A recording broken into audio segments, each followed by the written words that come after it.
Fala, meus crias! Boa noite, galera! Começando mais um Resenha dos Crias, sempre com convidados especiais, trazendo informação, compartilhando experiências com vocês, jogadores, familiares, tutores dos nossos futuros craques. Antes de apresentar o nosso convidado especial de hoje, passar a bola aqui pro Diego. Fala, Diegão. Boa Beleza. noite. Tudo bom? Tudo ótimo. Cara, satisfação estar nesse podcast, nessa gravação.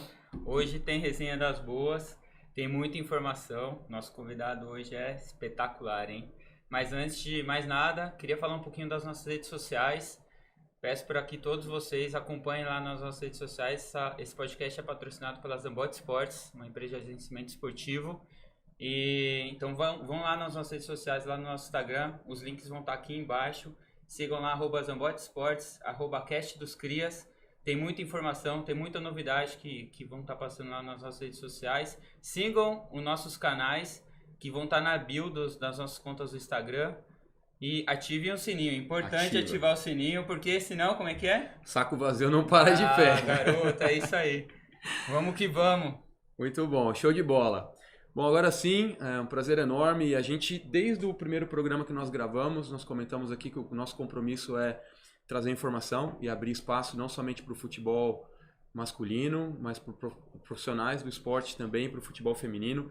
Então, grande prazer trazer hoje aqui com vocês e apresentar Thiago Viana, famoso Viana, técnico do time feminino profissional do São Paulo Futebol Clube. Boa noite, Viana. Bem-vindo. Prazer enorme ter você por aqui. Valeu, o prazer é meu. Primeiramente, muito obrigado aí pelo convite, né? Boa noite a todos os telespectadores aí, ouvintes. É um prazer poder falar sobre o futebol feminino, poder falar um pouco sobre a minha história também e compartilhar aí alguns conteúdos, né, com todo mundo que está acompanhando, assistindo, algumas informações dessa modalidade que só vem crescendo e tem tudo para se desenvolver cada vez mais. É isso aí, vamos com tudo. A gente vai falar bastante, vai falar de Copa do Mundo, vai falar de Campeonato Brasileiro, mas antes de mais nada, fala um pouquinho sobre a sua história, como surgiu essa oportunidade para ser treinador. Bom, eu sou formado em Educação Física, né? Então eu comecei a gostar de esporte desde menino, batia já uma bola já quando era mais novo também, né? Poderia falar aqui que não virei jogador porque tive alguma lesão, alguma coisa assim, mas estaria mentindo, né? Não teria toda essa qualidade para se tornar profissional, mas sempre foi um espaço onde eu me sentia bem, onde eu gostava de estar com os amigos, com familiares. Então o esporte em si foi muito presente na minha vida, principalmente futebol, né?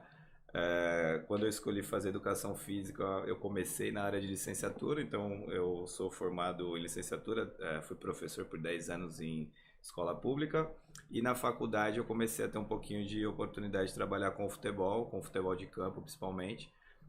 Então fui treinador de equipes universitárias no início, a partir daí eu recebi um convite para trabalhar no Centro Olímpico.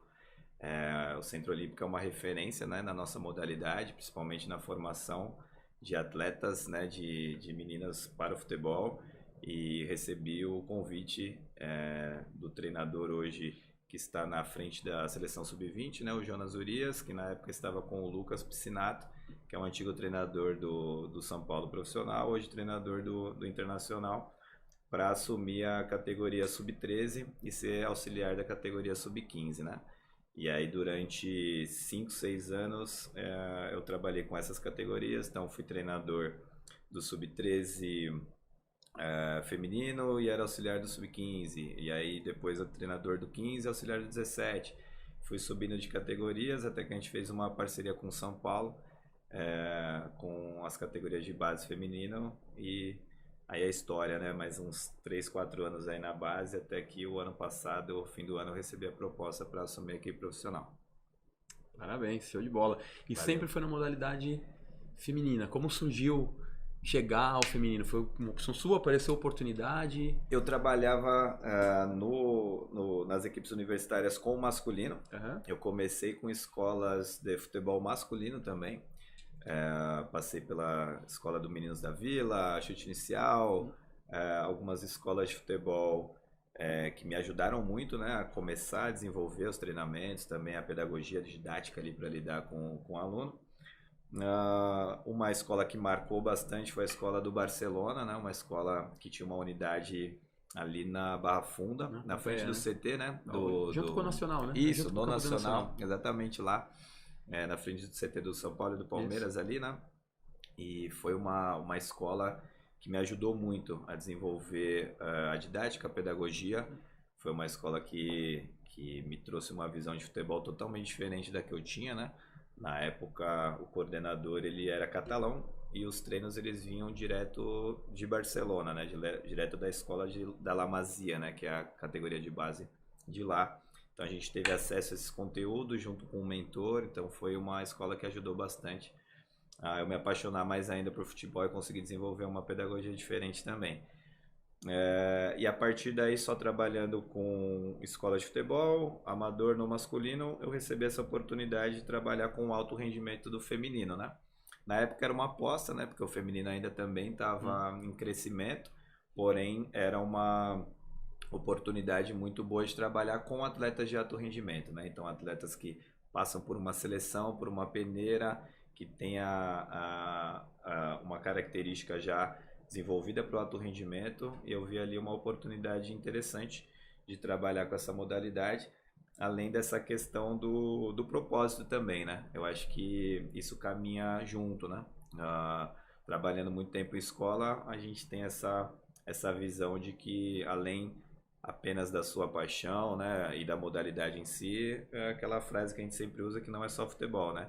No feminino isso é mais forte ainda, né? Porque é uma luta contra a cultura, né? Muitas vezes, contra o machismo, contra a falta de espaço, né? Então, faria muito sentido juntar a paixão que era o futebol junto com uma causa também muito importante, que era desenvolver o futebol feminino. Isso é importante. Quando você recebeu essa proposta para o futebol feminino, foi mais ou menos que ano? Foi em 2014. A gente vai chegar até o tempo, porque 2017 foi quando realmente oficializou, na verdade, o futebol feminino, teoricamente a base, né, como um todo, né? Sim. Então imagina-se como que era lá atrás, todo esse tempo, como se percorria. Eu acho que é importante a gente entrar nessa história do futebol feminino, porque por muitos e muitos anos foi proibido, né, ter futebol feminino.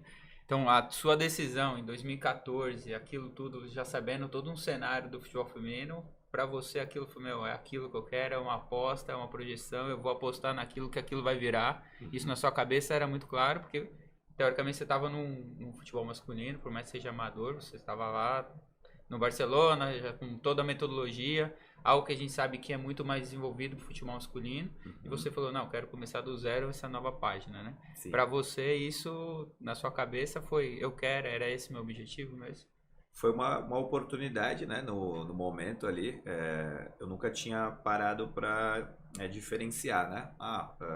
Eu gostaria de trabalhar só com masculino ou só com feminino, né? Na minha cabeça eu queria trabalhar com futebol, dependente se fosse de categoria de base, profissional, masculino ou feminino. Sempre fui muito apaixonado pelo esporte e eu gostaria de ter uma oportunidade de trabalhar com atletas de alto rendimento, né? E quando surgiu essa oportunidade do Centro Olímpico, juntei o útil ao agradável de, eu quero sentir como que é a experiência de treinar atletas de alto rendimento, né? E o Centro Olímpico ele te proporcionava isso, né?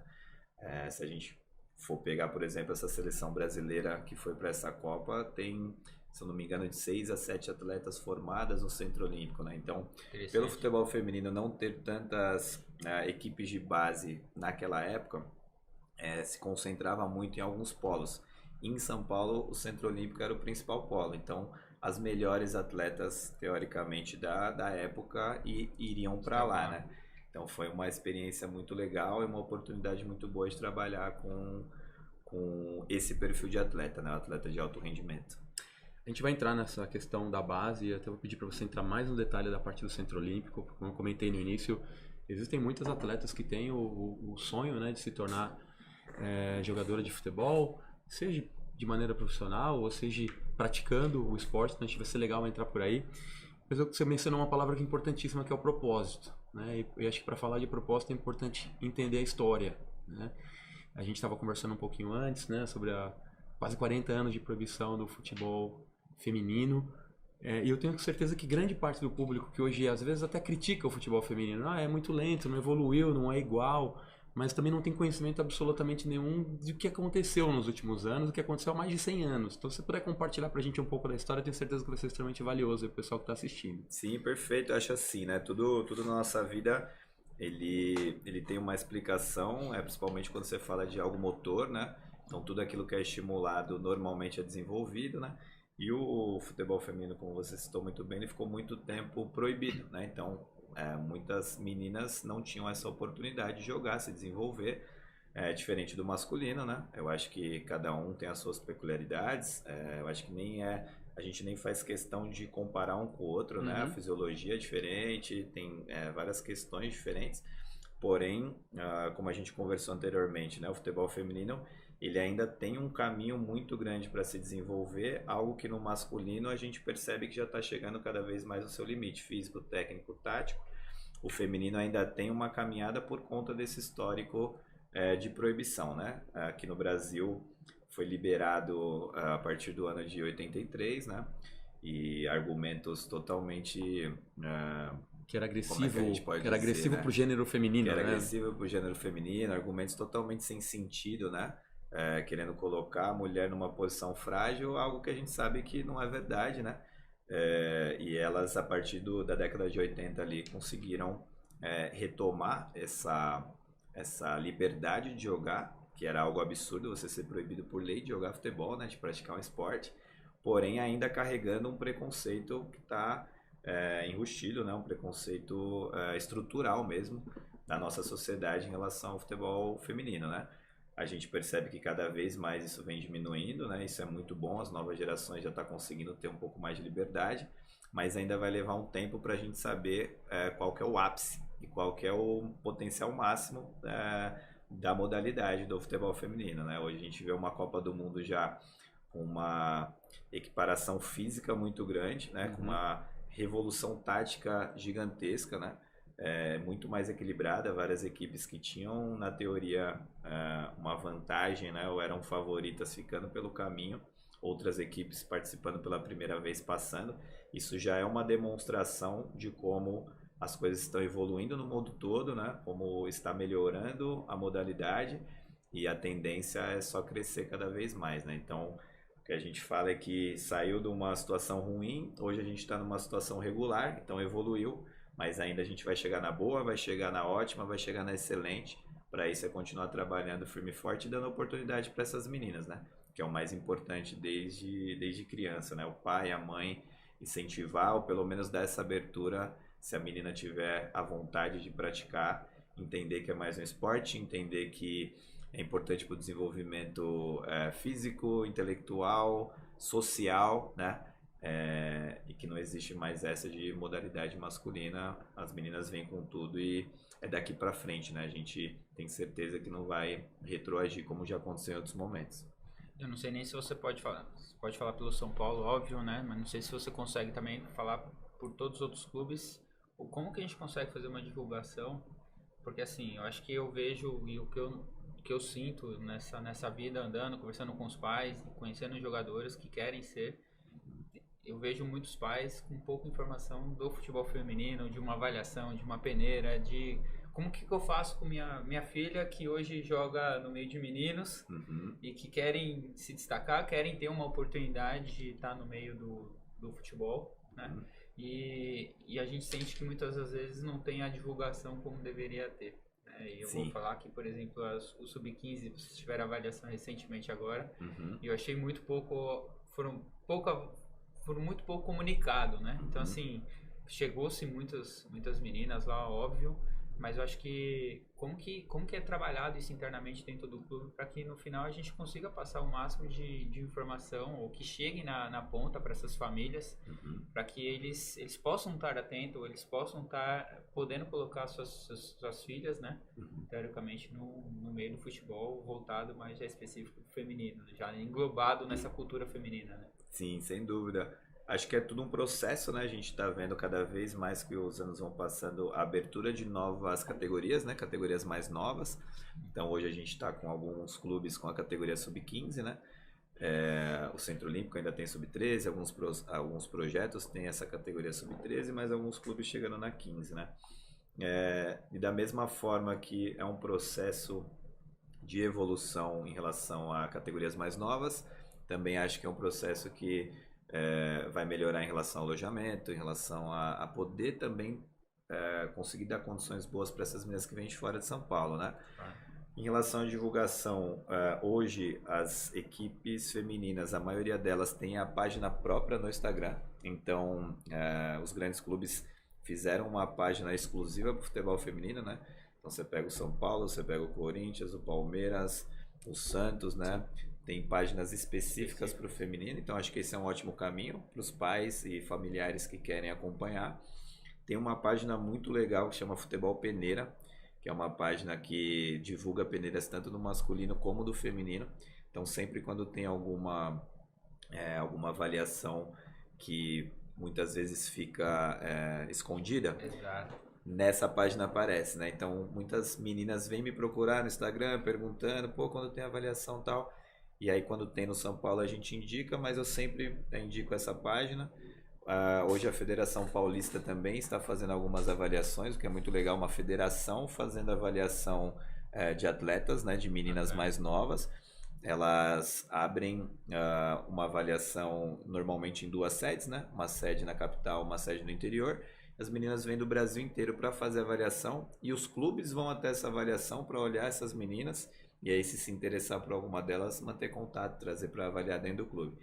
Que são medidas assim que vai fazer o clube chegar até uma atleta que muitas vezes está escondida, não está sendo vista e tudo mais, né? O futebol feminino ele ainda necessita das políticas públicas, né, para continuar crescendo e de ações assim como essa da Federação Paulista, que é muito interessante você fazer uma avaliação dentro de uma federação, abrindo essa possibilidade dos clubes e até lá num dia avaliar todas essas atletas, né?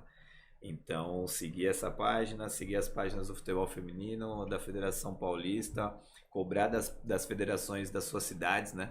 Que invistam em futebol feminino, tanto em campeonato, como também dar condições para esses clubes poder jogar e desenvolver essas meninas, né? A gente ainda vê que existe muita resistência por conta do mercado ainda não ser um mercado que rende um retorno muito grande, porém, como todos os mercados, eles precisaram se iniciar de algum ponto, né?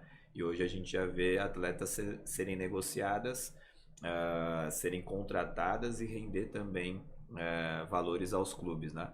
É um processo que ainda está no começo, que ainda está se desenvolvendo, mas sem dúvida nenhuma, como a gente falou, né? Tanto a modalidade dentro de campo como fora, existe uma caminhada ainda muito longa e quem estiver atento a isso, sem dúvida nenhuma vai conseguir ajudar essas atletas a se desenvolver e também conseguir participar dessa evolução, né? A gente começa a perceber transações acontecendo, valores sendo interessantes e aí é uma roda que gira, né? A partir do momento que você tem um espetáculo interessante a ser assistido, você tem mais publicidade, você tem mais divulgação, tendo mais divulgação acessa mais pessoas e aí mais marcas querem patrocinar e uma coisa vai gerando a outra e a modalidade vai se desenvolvendo, né?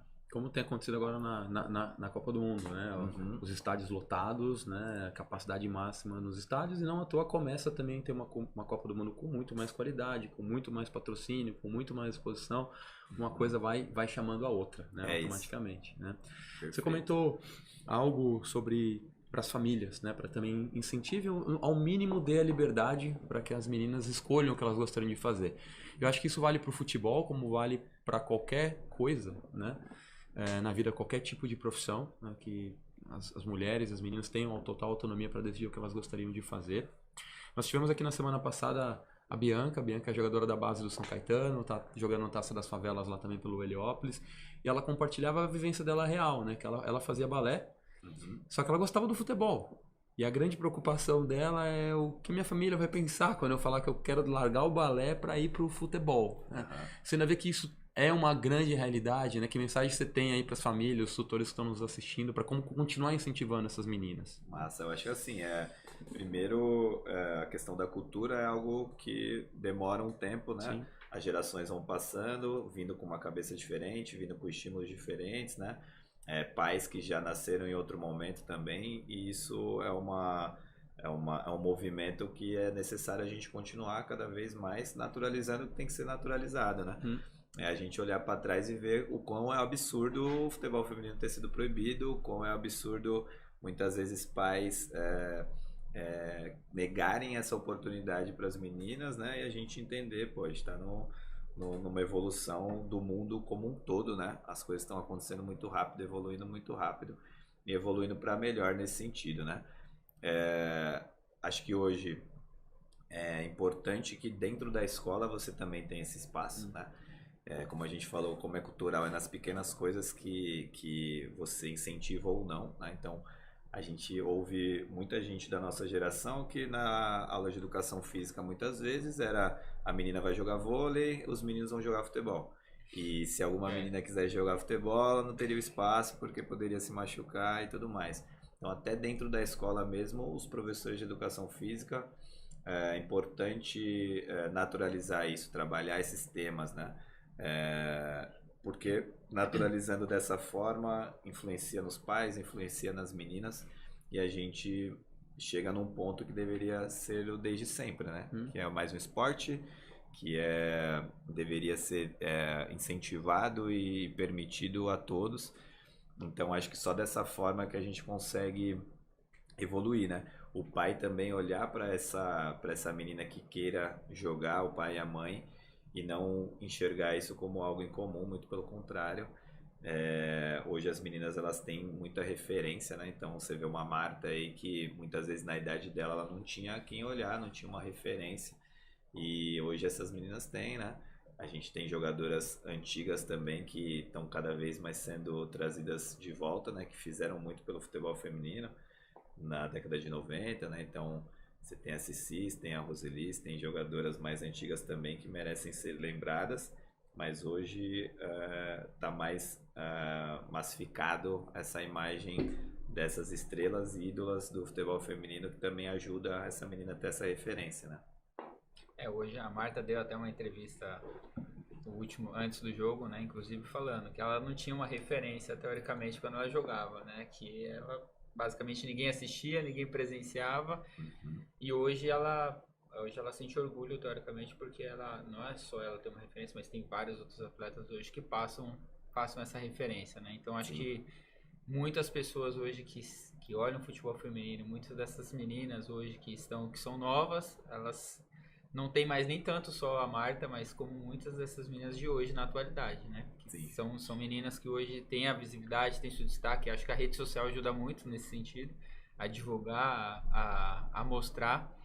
E eu queria entrar num assunto com você um pouco mais na questão de posições, né? A gente sabe que o futebol feminino, ele tem muito a evoluir, você mesmo comentou, todo esse tempo parado do futebol feminino de não existir. A gente sabe que o futebol ele tem que evoluir, mas você sente que dentro do futebol feminino tem uma posição que é mais carente, o que mais necessita.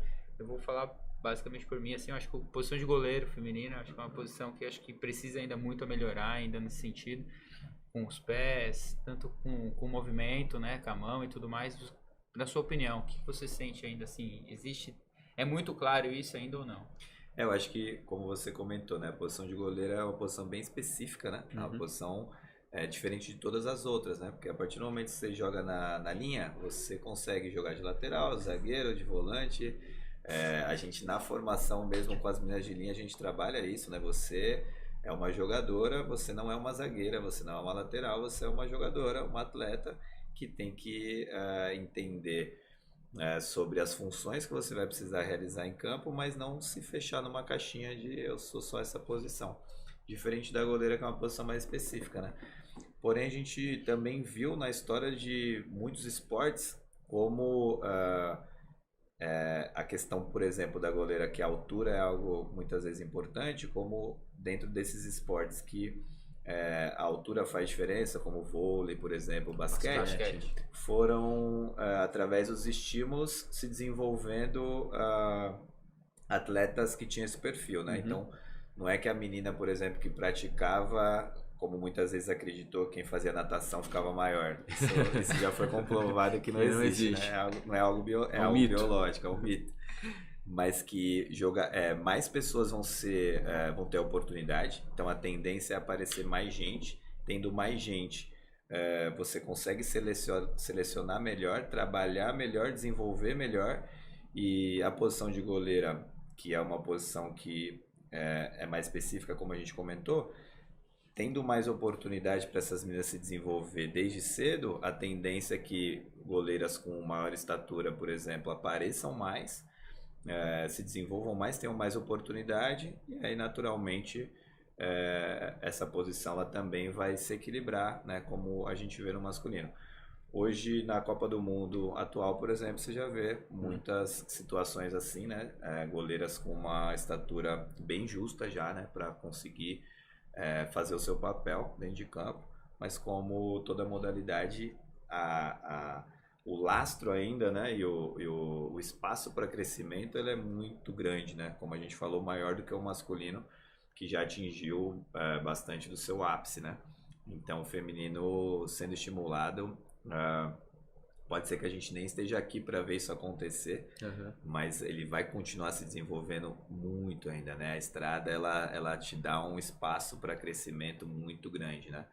Então, os nossos avós que acompanhavam futebol lá na década de 30, por exemplo, que tinha uma visão de futebol, e hoje a gente tem uma outra totalmente diferente, sem dúvida nenhuma, o feminino ele ainda tem muito a desenvolver e a crescer. E pode ser, como eu falei, que a gente nem esteja aqui para ver esse futuro, mas é muito importante trabalhar nesse momento para ir plantando as sementinhas, né? E lá na frente colher e, enfim, seguir a trajetória que a gente às vezes nem imagina, né? É jogar no universo esse trabalho aí e saber que vai desenvolver com certeza. Não, legal. Você sabe, assim, vamos pensando numa curva, eu acho que pensando numa porcentagem, né? A gente evoluiu, você disse que hoje você está no regular, no futebol regular. E para a gente caminhar para o ótimo, que é o nosso cenário que a gente sempre espera, quanto que você acha que a gente está ainda aquém para chegar nesse cenário? Porque assim, eu acho que tudo é uma questão de competição, com times, com bons times, né? Para a gente poder atrair tudo que você está falando, né? Público, patrocínio, marcas, tudo em volta, girando em torno disso. Hoje, com o que a gente já passou desse estágio, você acha que a gente tá quantos por cento ainda para caminhar nisso? Eu acho que é uma questão muito peculiar, assim, né? Do gosto de cada pessoa, né? Desculpa aqui. Como todos os... Aguinha milagrosa, hein? Aguinha milagrosa. Eu tomei, engasguei um pouquinho, eu vou retomar aqui. Água, hein, pessoal? É água. A dele é água. E aí a gente vê, por exemplo, em modalidades do basquete, no vôlei, em outras modalidades, que tem gente que gosta do basquete masculino e não vai gostar do feminino, tem gente que gosta do vôlei feminino e não vai gostar do masculino, e tá tudo bem, tá? Okay. Tá tudo tem bem. Público pra todo mundo. Isso, tem público para todo mundo, e você entender o que você gosta, e se você não gosta, tá tudo bem, né? A gente viu uma onda de haters muito grande, né? Muita gente incomodada, né? Muita gente... uma fragilidade muito grande, porque a mulher está ganhando esse espaço, porque o futebol feminino está ganhando esse espaço, e é algo alarmante, assim, né? Claro. Eu não sou muito chegado a beisebol, mas eu não vou lá na página do beisebol falar criticar, que eu não gosto do beisebol, que o beisebol é isso, é aquilo. Eu simplesmente não acompanho e respeito quem gosta e quem acompanha, né? Então o futebol feminino é necessário ter esse respeito e entender que tem um público que gosta bastante da modalidade, né? A missão, ao meu ver, não é você querer equiparar e falar, não, um dia vai chegar aqui. É diferente, são modalidades diferentes. E aí o que eu sinto a pessoa que consumir do futebol feminino ter esse entendimento que existe a sua beleza em alguns momentos de outras formas, né? Então, você vê muitas vezes as meninas terem uma disciplina tática que você não vê em alguns momentos no masculino. Você vê muitas vezes as meninas terem um espírito esportivo muito legal, que muitas vezes falta no masculino, né? Uma emoção de estar jogando, uma emoção, como a gente viu nessa Copa, de estar representando o seu país, uma emoção de poder viver daquilo que ama, né, profissionalmente. Então, existe muita coisa no futebol feminino, junto com a evolução tática, junto com a evolução física e muitas jogadoras muito boas tecnicamente também, que a partir do momento que outras pessoas acessarem, elas também pode ser que encontrem beleza nisso e que se torne algo também atraente para o público, para a TV, para patrocínio e tudo mais, né? O que eu discordo um pouco é muitas vezes querer comparar uma modalidade com a outra, entender que é diferente uma da outra, mas entender que existe a sua beleza e que tem muita nuance, muita coisa interessante no futebol feminino. E como a gente falou, né? O que eu sinto que a gente está dando passos agora mais rápidos do que antigamente. Então, por exemplo, da década de 90 até 2000, a gente teve uma velocidade de evolução. De 2000 até 2010 outra, de 2010 até 2020 uma muito maior. E eu sinto que de 2020 a 2030 vai ser a década que a gente vai evoluir mais rápido o feminino. Por tudo isso, o acesso à evolução de profissionais qualificados orientando essas atletas, tecnologia, investimento, suporte, né? Então, a gente teve de 2000, por exemplo, década de 90, final dela, a gente teve alguns clubes de camisa tendo futebol feminino. E a gente teve uma paralisação ali próximo de 2005, 2007, que o futebol feminino ficou parado por mais uns 5, 6 anos, até retomar em 2011, 2012, algumas equipes. Isso é algo que a gente espera e tem praticamente certeza que não vai mais acontecer. Esses gap que para a modalidade e que faz regredindo, né? acaba 3 anos, 2 anos sem competir, o profissional regrediu muito. Né? Muito, e a base meninas vai fazer... de base que também não está tendo oportunidade, né? Então a gente vê que a velocidade vai ser muito mais rápida para chegar nesse ótimo aí. Eu acho que a base também ela contribui para não ter que parar, para não ter mais essas pausas das competições. Porque eu acho que deve ser isso, né? Acho que hoje você faz um trabalho lá desde o sub-15. Então, teoricamente, você já vem contribuindo com as categorias, a evolução, e o campeonato ele se mantém, e não como era antes, teoricamente, só o profissional, teoricamente, Sim. né? Então, assim, que trabalho você fazia para sempre ter um profissional preparado e mantendo uma competição, né? Acho que... É a questão da procura e demanda mesmo, né? Isso que você falou é muito importante. Antigamente não tinha base, então, por exemplo, no primeiro ano de campeonato brasileiro dessa última época agora, né, que retomou um pouco mais o futebol feminino, a gente chegou numa situação muitas vezes que tinha muitas equipes que vieram de uma vez, mas ainda não tinha uma quantidade de atletas qualificadas ou com base a ponto de fazer parte de todas essas equipes Série A, Série B, Série C, né? Hoje já não. Com as categorias de base, você já percebe que todas as etapas elas estão se desenvolvendo e elas estão com atletas de qualidade em todas as categorias. E hoje a gente vai ter uma Série A no ano que vem com muitas equipes de camisa, equipes fortes com investimento, uma Série A2 muito forte também, uma Série A3 que vem se fortalecendo, né? Então a gente vai começar a bater a quantidade de equipes com a quantidade de atletas qualificadas também, né? Isso faz essa roda girar e a gente caminhar para chegar mais perto desse ótimo, né? E o ótimo que eu digo muitas vezes também é a questão da estrutura, né? Porque por muito tempo foi o que a gente estava conversando, a gente não teve o básico, né? As meninas não teve o básico, né? Então tem muita gente hoje que está batendo nessa tecla, pô, a seleção brasileira nunca teve uma estrutura dessa, nunca teve uma delegação com tantas pessoas qualificadas. Cara, esse é o mínimo, né? É o básico, né? Eu acho que a gente tem que entender que, ao meu ver, não tem que existir uma cobrança maior ou menor por você estar dando o básico. Hoje a gente está conseguindo alcançar o básico. Então vamos trabalhar um pouco com essa estrutura básica e tentando se desenvolver, que sem dúvida o capital humano que a gente tem no nosso Brasil, um país continental desse, a gente vai conseguir desenvolver a modalidade mais ainda, né? E acho que entrando agora assim no assunto da base, né? Porque ela é extremamente importante, né? Já que a base do feminino não existe há 30 anos, não existe há 40 anos, né? O Diego comentou, 2017, né? Quando começar a ter ali algo de estrutura, porque foi obrigatório, além de tudo, é importante deixar claro, né? Não foi uma coisa natural. Teve que obrigar os clubes de futebol a ter a base, senão ele não podia competir, não pode jogar uma Libertadores. Para quem não sabe, um time hoje profissional não joga uma Libertadores, não disputa um campeonato, se não investir. Mas teve que chegar ao ponto de ser obrigatório para que tivesse alguma relevância. Explica um pouco pra gente como é a importância da base nessa formação e nessa transformação.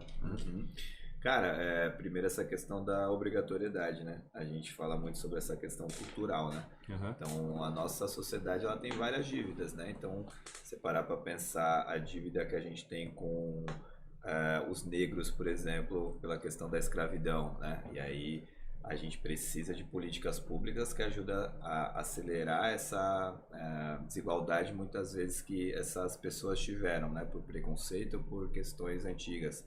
A questão do gênero com a mulher, a mesma coisa, né? A questão de outras pautas também, né? O futebol feminino, ele entra nesse ponto de entender que se for só pelo caminho da sociedade, vai demorar muito. A gente precisa de políticas públicas e de pessoas que consigam fazer essa leitura do todo para colocar regras e normas que vão ajudar a acelerar esse desenvolvimento. E essa lei, né, que surgiu, ela surgiu exatamente para obrigar essas equipes de camisa a investir no feminino e a partir daí começar a desenvolver a modalidade, né? Junto disso, era obrigatório você ter uma equipe profissional e uma equipe disputando pelo menos um campeonato de base, né? E aí a gente viu um crescimento muito maior dessas categorias, né? Antigamente, como a gente falou no início, eram poucos polos, né? Tinha o Centro Olímpico aqui em São Paulo, aí você tinha o Daminhas da Bola no Rio de Janeiro, né? Que é um outro projeto também muito legal, que foi criado pela Taisan, que hoje é treinadora da categoria de base do Corinthians feminino. Então você tinha alguns lugares que tinham esse desenvolvimento, mas era bem esporádico, né? Hoje não. Os times de camisa, eles precisam ter essa equipe jogando na categoria de base. E quando você começa a investir, você começa a massificar. Eu acho que esse é o ponto, né? Quando você massifica, você cria muito mais oportunidade daquilo dar certo. Então, os Estados Unidos não ganhou várias Copas do Mundo no feminino por acaso, né? Lá eles têm um programa desde a universidade, né? Desde do ensino médio, do colégio, né? Esse estímulo, né? Por exemplo, ao futebol feminino, como vários esportes, mas ao futebol feminino. Então nada é por acaso, né? Não é um segredo, né? Não inventaram a roda. Só entenderam que trabalhando isso desde novinha, né?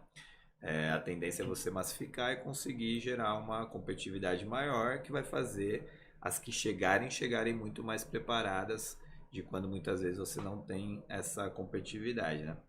E como qualquer esporte, o esporte de futebol também é assim. E isso que a gente está conduzindo, né? Que a gente está vivenciando agora nesse momento, esse crescimento da categoria de base no feminino, sem dúvida nenhuma vai render frutos, né, para a modalidade mais para frente. A gente vê hoje que a cada ano que passa está tendo campeonatos para categorias mais novas, né? Porque não adianta nada você querer fazer, mas a federação não criar um campeonato, a CBF não criar um campeonato.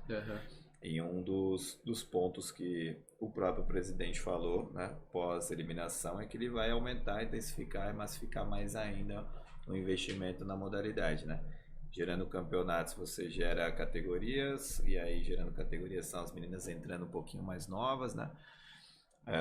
Mas eu vejo que ainda tem um tempinho e eu sinto que é muito importante que as escolas de futebol continuem dando abertura para essas meninas, né?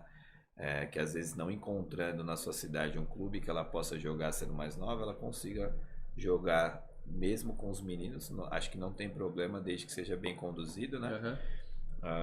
Porque até os 12, 13 anos você vê muitas vezes uma equiparação física próxima. A partir do estirão do crescimento, que os meninos... A partir dos 13, que aí... Isso, 12, 13 é muito específico de cada um, né? Mas entre 12, 13 e 14 você vê aí a diferença fisiológica gritar um pouco mais, né? Mas até cidade é até legal as meninas jogarem com os meninos também, por essa questão cultural de pô, o menino que cresce jogando com uma menina, ele já vai crescer entendendo e naturalizando muito mais do que aquele que sempre teve o preconceito, né? Isso é inclusão, né? Isso é inclusão. Isso é inclusão, né? Até na questão cultural é importante, né? Uhum. Fora que também o desafio ali com o menino também é bacana para o desenvolvimento dela, né? Uhum. Então, se for bem conduzido, é muito legal. No Centro Olímpico, a gente costumava entrar em campeonatos masculinos. Tem até uma história muito legal que a gente ganhou um campeonato masculino. E é até engraçado porque a Copa chamava Copa Moleque Travesso. Foi feita pelo Juventus, né? Pela galera vocês do aprontaram Juventus uma travessura. Uma travessura das meninas. A gente entrou para dar uma experiência para elas, né? Uhum. Sem intuito nenhum de chegar em finais, ser campeão, nada disso. Só que, como eu falei, era meninas de alto rendimento. E a gente tinha uma geração espetacular. Meninas hoje que estão jogando fora do Brasil. Inclusive, uma delas foi titular dos 2 primeiros jogos da Copa do Mundo, que é a Lauren, a zagueira, né? Então, era uma geração muito boa. Que foi uma luta, primeiro, para a gente conseguir escrever esse time dentro dessa competição. Eles não queriam aceitar. Os próprios professores, às vezes, dos outros clubes falavam que não queria misturar. E foi uma luta, né? O organizador falou, não, a gente vai deixar as meninas jogarem para ajudar a desenvolver. E elas foram passando de fase, passando. Daqui a pouco bateu o final, campeã. E aí, cara, saiu em jornal, Estadão. As meninas foram no encontro com a Fátima Bernardes, né? Para falar um pouco sobre isso. Então, até os 12, 13 é muito legal. Ajuda também no desenvolvimento da modalidade, né? Além do desenvolvimento humano, que a gente falou que é importante também. Essa inclusão, né? Uhum. E você é um vitorioso também na base, né? Você conquistou alguns títulos aí na base. 4 títulos estaduais, 2 brasileiros pela base. A gente na base tem algumas conquistas, né? Em relação a títulos, né? No Campeonato Paulista a gente tem 5 títulos de 6 campeonatos, né? Brasileiro a gente foi campeão brasileiro sub-16, foi campeão brasileiro sub-18. A gente tem também a Libertadores, que existe a Libertadores da categoria de base, alguns outros campeonatos também, Copa Nike, Liga de Desenvolvimento, né? Porém, o que faz a gente brilhar bastante o olho nas categorias de base é ver essas meninas que passaram, né? Por essas experiências com a gente, né, que a gente contribuiu um pouquinho ali na formação, né, chegarem numa equipe profissional, chegarem numa seleção brasileira, jogarem fora do país, né, viverem hoje do que gostam, né, serem profissionais e serem principalmente meninas de bom caráter, né, que é algo que é muito importante ser trabalhado na base, a formação humana também esportiva, né. Então a gente fica muito feliz de encontrar com essas meninas, ver elas chegando em Copa do Mundo, por exemplo, como a Laura a gente falou, tão nova, né? Pegando jogos como titular. É muito legal, é muito gratificante, né? Você fica muito feliz por ter passado por isso também. Do grupo da Copa do Mundo, você trabalhou com a Laura e trabalhou com outras atletas também na Copa do Mundo? Hoje no grupo que está que estava na Copa do Mundo, né, no Brasil, eu trabalhei diretamente com a Lauren, né, que passou, desde os 12 anos ela treinava com a gente no Centro Olímpico, é uma história bem legal também. Ela morava em Itu, o pai dela levava ela de moto todo dia e voltava, né, então para você ver o quanto que às vezes essa influência do pai faz toda a diferença, né, o cara investiu e deu certo. Teve outras que passaram pelo Centro Olímpico também, como a Ariadna, a Gabi Nunes, né? Algumas outras meninas, mas que eu não trabalhei diretamente, eu era de categorias mais novas, né? As meninas que eu trabalhei diretamente algumas jogaram agora o Mundial Sub-20, Mundial Sub-17, são as próximas levas aí que estão chegando e que vai ser tenho lá pra certeza Copa que vão aqui. chegar Próxima nas Copa, próximas com aí. certeza vai estar lá. Bem antes, em ciclo olímpico, ano que vem já tem Olimpíadas, né? 2024, Paris, tá Verdade. Aí, tá na porta. É isso aí, tá próximo. Futebol feminino é legal por isso também, né? Porque a Olimpíada também conta muito, né? Mais do que no masculino, né?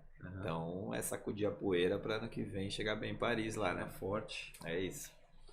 E aí o Diego comentou a questão dos títulos, né? A gente tem uma curiosidade, né? Como a gente já vai chegar no profissional e você foi super bem sucedido na base, mas como que mede ali o potencial do próprio treinador, né? É avaliado mais pelo resultado em si, é avaliado mais pela quantidade de jogadores que você revela, pelo desenvolvimento do time, como que o São Paulo mede ali e vai monitorando a performance dos próprios treinadores?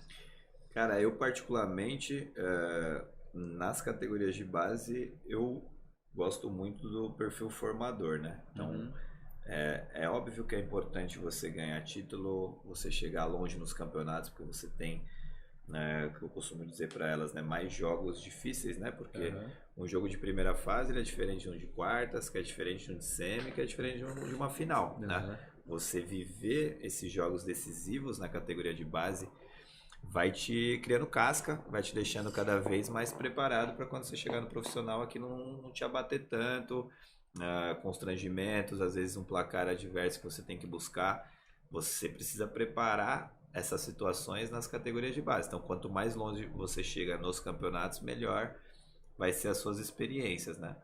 Porém, não é só isso, né? Então, a formação, o dia a dia, o desenvolvimento humano, pessoal, saber se relacionar com o grupo, né? Saber respeitar, saber aproveitar as oportunidades, então se dedicar muito para a oportunidade que você tem, saber lidar com o familiar, saber lidar com o atleta, ter um entendimento fisiológico e também desenvolvimento cognitivo de cada faixa etária, né? É importante você ter essa especialidade quando você está trabalhando categoria de base, né?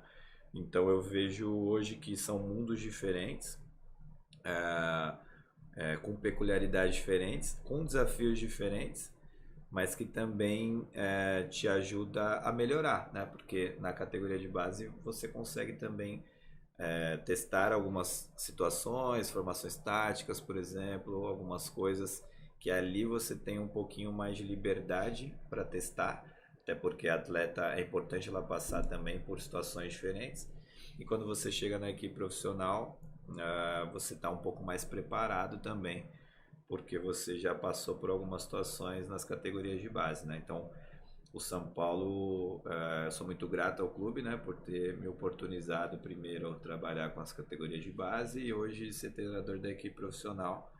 Mas eu vejo também que eles tiveram essa confiança pelo que a gente construiu, né? Nesses 3, 4 anos, na vivência ali no dia a dia, de dar essa oportunidade que a gente sabe que o profissional é outro mundo, são outro tipo de cobrança, outros tipos de relações, mas que no final das contas você trabalha com o futebol e com pessoas, né? Então eles viram que a gente tinha o potencial para ter essa oportunidade, né? Graças a Deus está sendo um primeiro ano desafiador, mas bem legal, bem interessante, com bastante aprendizado também. Eu acho que pegando um gancho pro profissional, né? Porque esse é o primeiro ano seu no profissional e a gente tá pegando aí basicamente nas fases decisivas e o São Paulo, você tá conseguindo levar no profissional o time em duas, praticamente indo para 2 decisões, possibilidade de 2 decisões, né? Semifinal nas 2 competições, brasileira e paulista. Essa transição, você ter saído para a base, ter ido para o profissional, com metas diferentes, como que conduziu todo esse cenário aí nesse primeiro ano seu? Como que foi essa impressão? Como que foi lidar com uma realidade com jogadores já no nível profissional, né? Sim, é bem diferente. Como eu falei, foi bem desafiador, né? Esse primeiro semestre. E também agradeço bastante, né, a paciência também das atletas, né?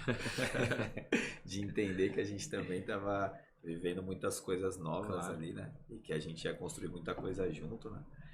Então, esse primeiro semestre, né? Porque foi um semestre vivido na equipe profissional, eu senti assim que aconteceu muita coisa. Parece que foram vários anos que se passaram em um semestre, porque, cara, foi de uma situação que a gente não começou tão bem o campeonato, a gente tava tendo altos e baixos, né? Então fazia bons jogos, às vezes não vencia, às vezes não jogava tão bem, mas conseguia vencer ou conseguia um ponto.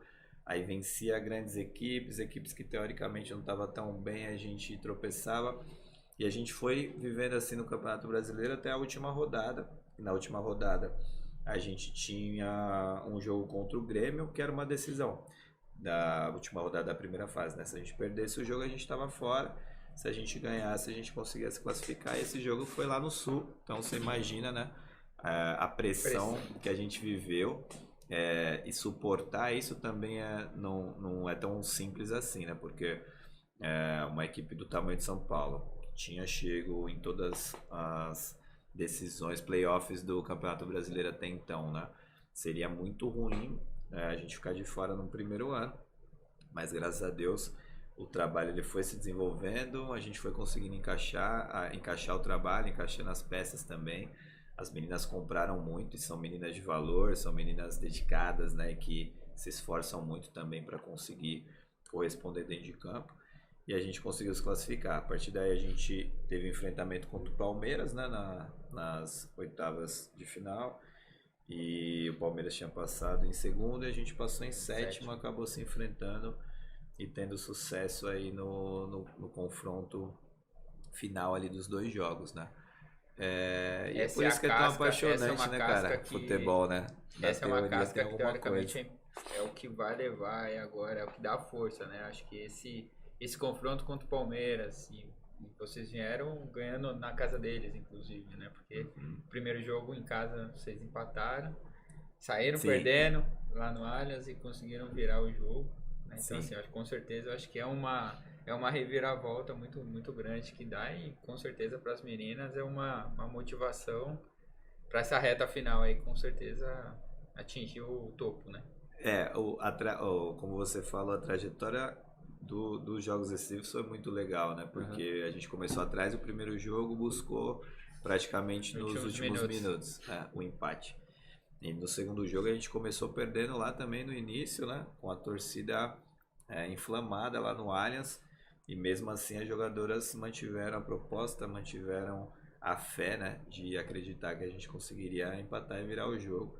Então, sem dúvida, essa casca ela foi criada, né? Independente da situação que a gente tiver aí nas próximas decisões, né? Seja no Brasileiro ou no Paulista, a gente já passou por poucas e boas, né? Então, e com um público adverso aí, né? Porque tinha um bom público lá no Allianz, inclusive. Mas isso é interessante, porque tem atletas que preferem jogar com a torcida contra. Né? Motiva mais, né? Motiva. Então, vamos entra com a energia lá em cima, vamos pra dentro. Isso é engraçado, né? Perfil, né? Que gosta de jogar com... E a gente percebeu muito que você usou muita base mesmo agora também no profissional, você utilizando o jogo contra o Palmeiras mesmo, meninas que vieram da base, que estavam e jogaram agora no profissional e sendo titulares, ou vindo do banco e decidindo, né? Porque o jogo, inclusive acho que no jogo contra o Allianz você tira a Glaucia e você coloca pessoas mais novas, dá uma mudança ali no ataque e faz toda a diferença no segundo tempo. No primeiro jogo a gente entrou com a Alves, que é uma jogadora que também tá com a gente desde a época do Centro Olímpico, desde os 12 anos. Ela começou como titular na lateral direita, né? A Dudinha, que também é uma peça aí que muita gente enxerga como, né, uma peça rara aí, né? Jogou o Mundial Sub-17, Mundial Sub-20, a ponta. Ela também começou jogando, né? E no primeiro jogo a Isa, que é uma jogadora que também é da base, entrou no finalzinho, participou da jogada do gol de empate, né? Então a gente fica muito feliz de ver, né? Essas meninas que cresceram com a gente, sendo feito, vieram há muito tempo tendo essa oportunidade, né? Elas mesmo são as maiores merecedoras porque lutaram para isso e demonstram no dia a dia, né? Do treinamento que merece essa oportunidade, né? Então a gente vê a renovação e vindo com qualidade também das categorias de base do São Paulo. Né? Muito bacana. E a expectativa agora tá chegando semifinais e logo após a Copa do Mundo, 27 e 3 de setembro, né? Os próximos jogos do Brasileiro. 26, né? Tá 26. Marcado. O Brasileiro, dia 23 tá marcado do Paulista, né? 2 jogos contra a Ferroviária na sequência. Os 2 da Ferroviária. Paulista e Brasileiro. Pedreira, né, cara? Pedreira, Ferroviária é uma equipe com muita história, né, no futebol feminino, com investimento muito, muito bacana, uma estrutura muito bacana para as atletas. Um baita trabalho da Jéssica, que é uma ex-atleta, ela estava como auxiliar da seleção sub-20 no ciclo do ano passado, excepcional assim como pessoa, como atleta, está fazendo um baita trabalho lá.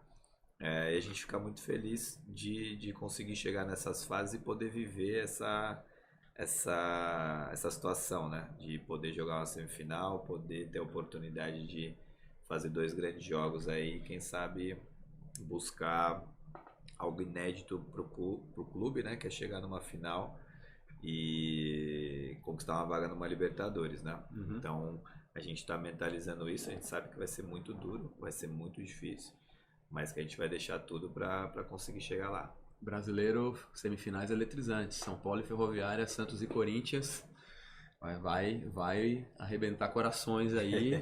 Boa sorte nessa fase, Valeu. fase final que tá chegando de mata-mata, né? A gente queria abordar um assunto, né, que é a questão de treinadoras femininas, né? A gente falou bastante do incentivo ao esporte e tudo mais, mas, se eu não me equivoco, no Campeonato Brasileiro somente 3 treinadores são femininas, são mulheres, né?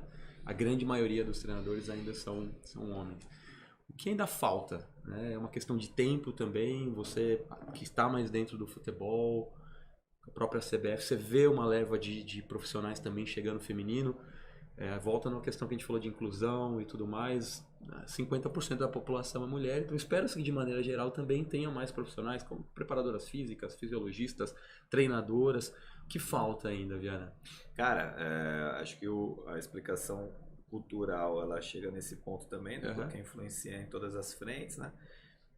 Você vê cada vez mais ex-atletas se interessando, fazendo cursos, buscando ter esse caminho, às vezes de começar ali como uma treinadora da base, uma auxiliar na base e se desenvolvendo até chegar no profissional, né? Então, para mim é questão de tempo, massificar cada vez mais treinadoras, né? Porque no final das contas a gente deveria e tem que ser julgado pela capacidade profissional que a gente tem, né? Então, para mim, existem bons profissionais não tão bons ou profissionais que precisam se desenvolver, independente de idade, independente de gênero, independente do que for, né? Então, a partir do momento que a gente perceber que vai ter mais oportunidade para essas mulheres poder se desenvolver e também poder aplicar o que elas desenvolvem dentro dos clubes, a tendência é aumentar, porque a gente sabe que tem muita gente de qualidade, né? E esse julgamento, como eu falei, não tem que ser através do gênero, né? Tem que ser através do quanto que você é bom como profissional. E você vê muitas meninas hoje nas categorias de base, eu também vejo na equipe profissional, já interessadas em continuar a carreira no futebol como treinadora, né? Então, também para mim é questão de tempo que cada vez mais existam essas treinadoras e que os clubes também possam oportunizar que existam programas, por exemplo, igual da CBF Academy, que disponibiliza alguns descontos para mulheres poderem fazer os cursos, né? As licenças que a CBF cobra hoje em dia, né? Eles também estão com programas de desconto, porque como é um ambiente muito machista ainda no futebol, é necessário conseguir ter essas aberturas para oferecer, né, oportunizar para as mulheres que às vezes não têm essa abertura poder entrar também, fazer um curso, iniciar numa categoria de base e aí ir se desenvolvendo para se tornar uma treinadora se for do interesse profissional, né, que às vezes o interesse é trabalhar só na base. Meu sonho, e eu acho que isso também provavelmente a gente não vai estar aqui para ver, mas acho que uma utopia assim, de sociedade é que não existisse essa divisão, né? Que o homem trabalhasse no futebol feminino e que a mulher trabalhasse no futebol masculino, né? A gente muitas vezes vê isso como muito distante ainda, mas é algo que seria totalmente plausível, né? Porque, de novo, você dividir o bom profissional do mau profissional, do profissional de desenvolvimento, independente do gênero. Então você vê muitas mulheres hoje à frente, algumas, né, não muitas, poderia ter mais oportunidades, mas à frente de empresa, à frente de times, de grupos, né, empresariais e tudo mais. Por que não no futebol isso não poderia acontecer, né? Então, um tempo atrás tinha uma treinadora nas categorias de base, se eu não me engano, futsal no Palmeiras, que trabalhava com o masculino. Tem uma treinadora que trabalha nas categorias de base da Chapecoense, também com o masculino. Se eu não me engano, na Itália tinha uma treinadora que trabalhou com equipe profissional masculina, né? Então, por que não, né? Ter essa abertura para ambos os lados, né? Então, para mim, no mundo ideal, o esporte é o mesmo, né? A liderança ela pode ser masculina ou feminina, independente do gênero, o que importa é a qualidade do profissional, né? Super exemplo. Eu ia até entrar na questão da CBF Academy, o que eles estão fazendo, teoricamente, para tentar incentivar. Você comentou que é o preço, né? Eles estão tentando diminuir o preço da licença, porque a gente sabe que não é barato. Sim. O Mário esteve aqui na semana passada e ele comentou com a gente, né? Ele falou assim que o alto custo para você se especializar, tirar a licença Pro é um custo muito alto. Sim. E eu acho que esse é um principal ponto. Se você já consegue trazer, reduzindo um pouco mais o preço das licenças, talvez mais profissionais femininas, a gente acaba tendo. Sim. E você comentou comigo que você também está se especializando, também tirando a licença A. Nesse meio que você hoje está fazendo o curso, você já consegue ver muitos profissionais femininas também? Cara, todo o curso que eu faço tem pelo menos uma parcela de profissionais mulheres, né? Mas ainda acho muito pouco, né? E de novo, não por culpa delas, muito por culpa, primeiro, de valores que muitas vezes são muito altos para a nossa realidade, né? A realidade, eu falo da sociedade brasileira mesmo, de muitas vezes a maioria não conseguir ter esse acesso. E de políticas que tragam uma facilidade para essas mulheres poderem acessar também esses cursos, né? E é algo que a CBF está fazendo, dando esses descontos, né? Mas acho que dá para fazer mais, né?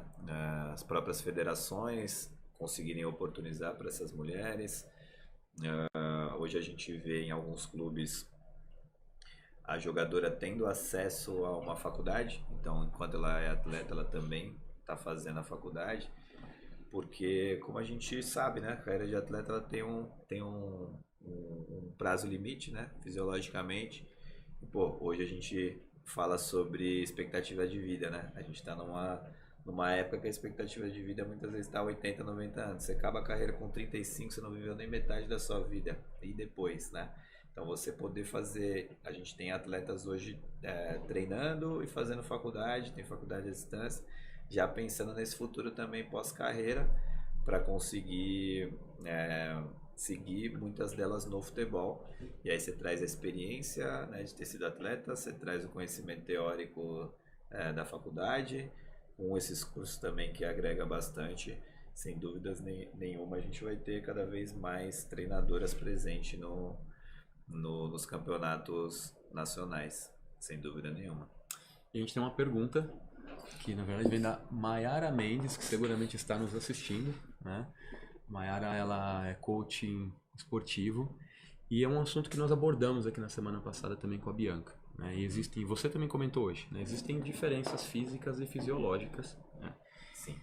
Que nós do gênero masculino não vivemos, né? E a Bianca abordou na semana passada a questão do ciclo menstrual, por exemplo.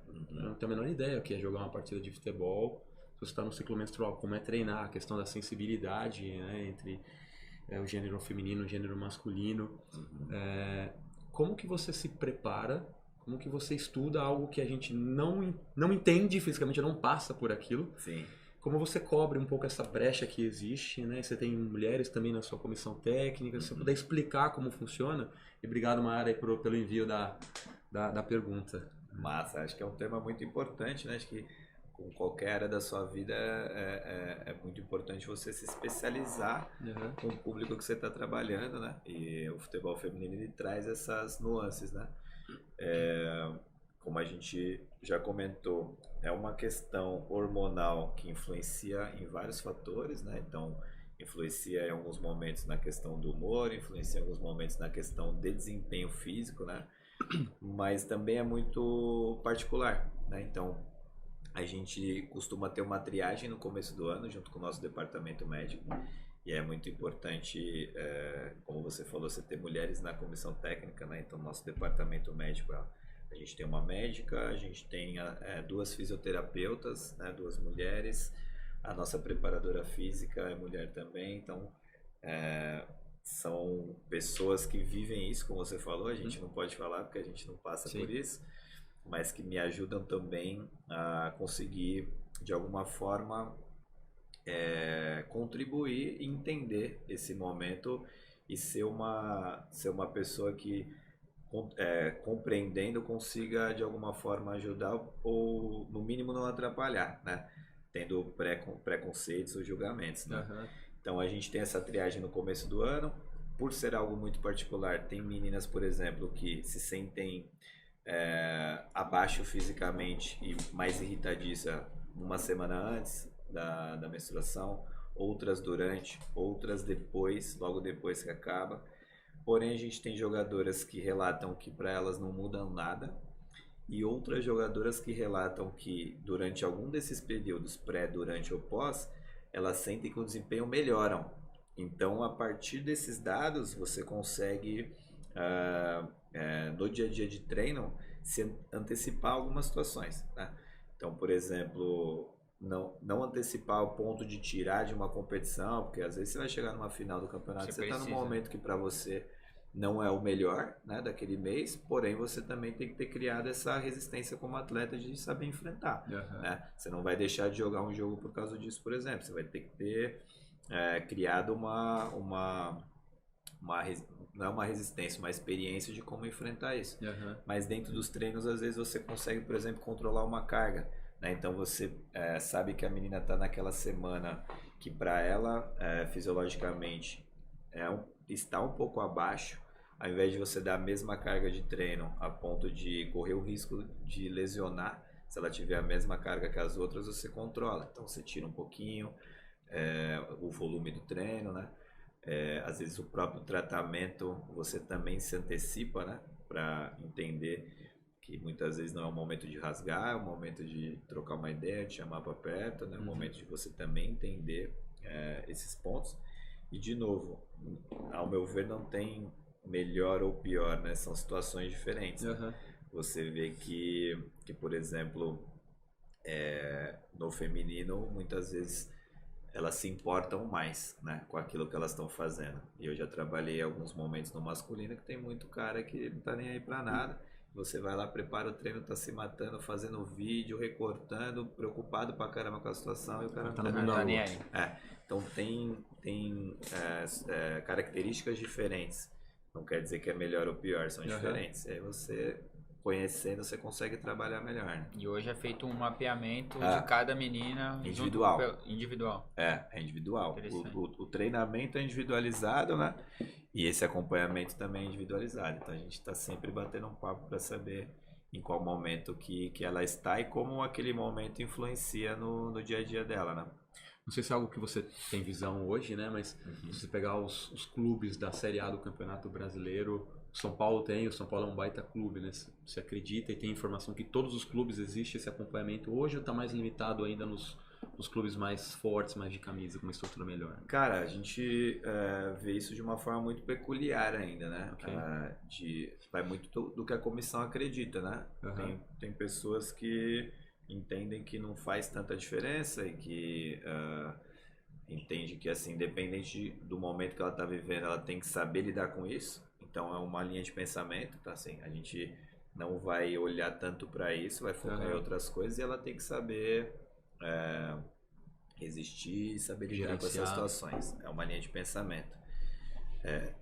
A que eu gosto é você entender os detalhes desse principalmente para a gente não passar por isso. Eu acho que a gente tem uma obrigação maior ainda de tentar estudar, entender, conversar para conseguir ser uma ponte para ajudar da melhor forma possível, né? Então eu sei que algumas equipes, na maioria hoje de Série A, as comissões se preocupam com isso. Tem um estudo que saiu há uns 2 anos atrás do Chelsea, que eles tinham esse acompanhamento com a equipe feminina, a própria seleção da Inglaterra também tinha, mas eu acho que isso hoje, de novo, cada vez mais tem que se tornar algo básico, né? por você estar trabalhando com uma modalidade que tem as suas especificidades, né? Aham. Então, o treinador da seleção feminina de vôlei, né? Ele mensalmente conversa com uma ginecologista para entender um pouco mais sobre esse universo, né?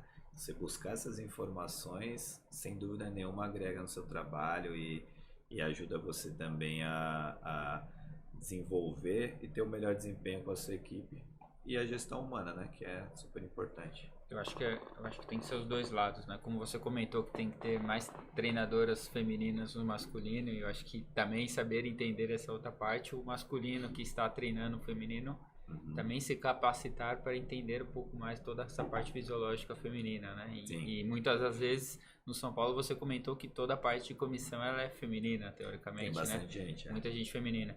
Já em outros clubes, muitas vezes que a gente conversa e que a gente vê, a estrutura é 100% masculina. Então, quando é 100% masculina, talvez que ponto todos esses profissionais também se autocapacitaram para entender toda essa situação e entender as cobranças e saber separar, né? Como você comentou. Fisiologicamente são completamente diferentes, não tem como se comparar e tá tudo certo, é isso. Tem que ser dessa forma, né? Então eu acho que aqui o ponto que fica também é para que todos os profissionais também, né, que hoje tocam a parte feminina, que eles também entendam, que eles também se especializem, né? Que a própria CBF também, eu acho que você pode falar um pouco melhor, mas que a CBF Academy também possa trazer temas como esse, que façam com que os profissionais, de certa forma, busquem entender muito mais também nesse meio do mundo do futebol feminino, que não é só futebol, não é só mandar assim, meu cara, você tem que correr, você tem que se dedicar, você tem que ter o seu alto rendimento todos os dias nas perfeitas condições, que a gente sabe que não é isso, né, que acontece. Perfeito, não é só isso, né, não é só o tático, o técnico, o físico, né, tudo é um contexto, né.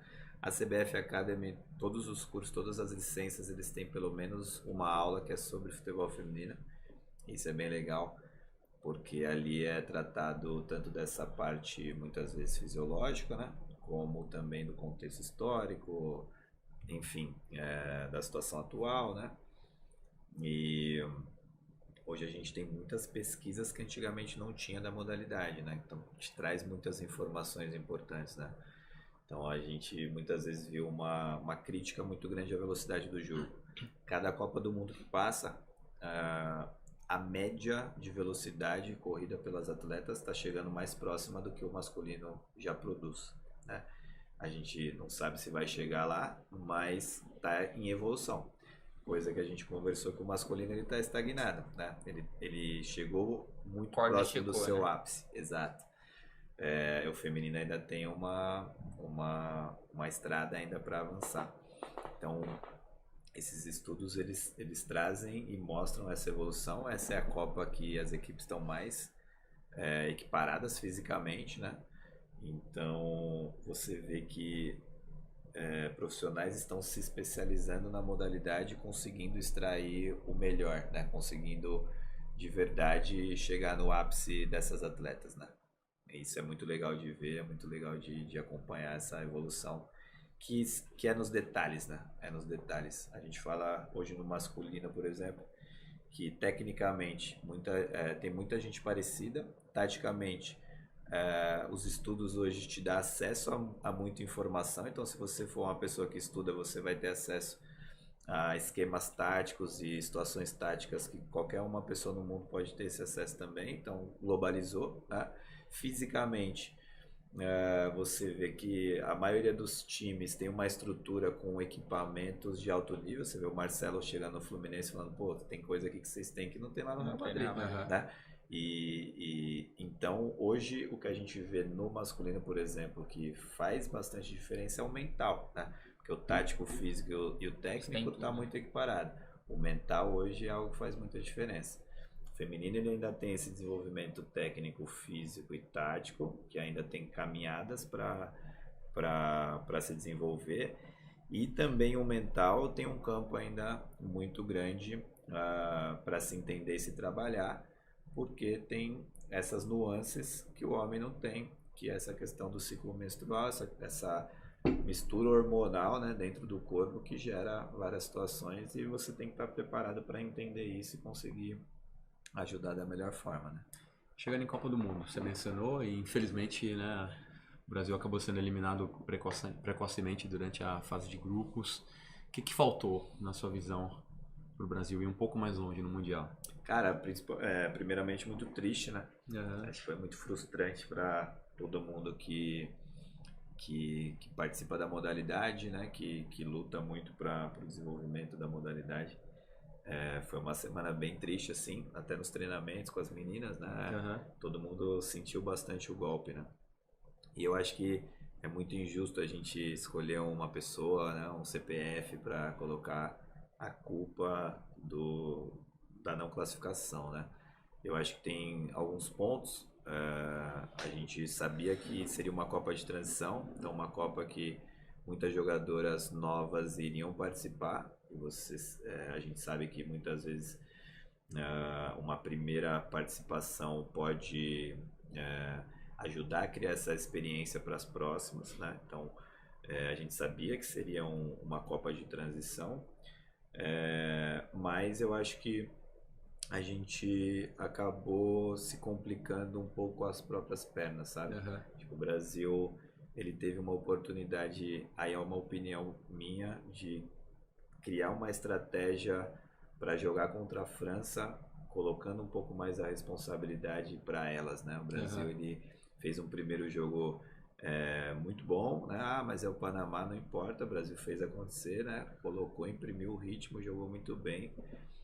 Criou um placar muito legal de 4-0 e do outro lado a Jamaica empatou com a França, né? Então a partir do momento que você vai jogar com a França numa segunda rodada, ao meu ver, você entender que o empate contra a França é algo interessante, acho que faltou um pouco esse pensamento, né? Essa estratégia de se conseguisse o empate contra a França na última rodada, a responsabilidade é toda para elas.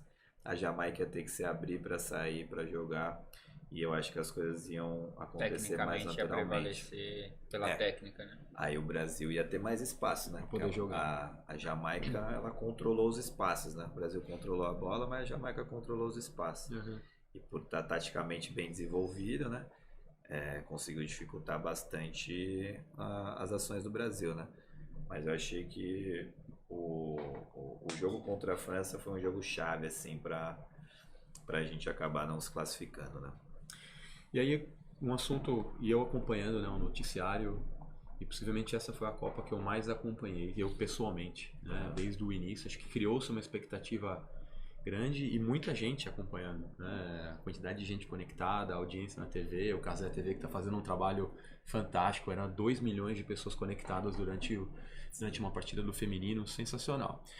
Mas a reação depois da eliminação, não sei se você concorda, uma visão minha, né? Eu vi uma diferença muito grande dessa eliminação para eliminações do passado.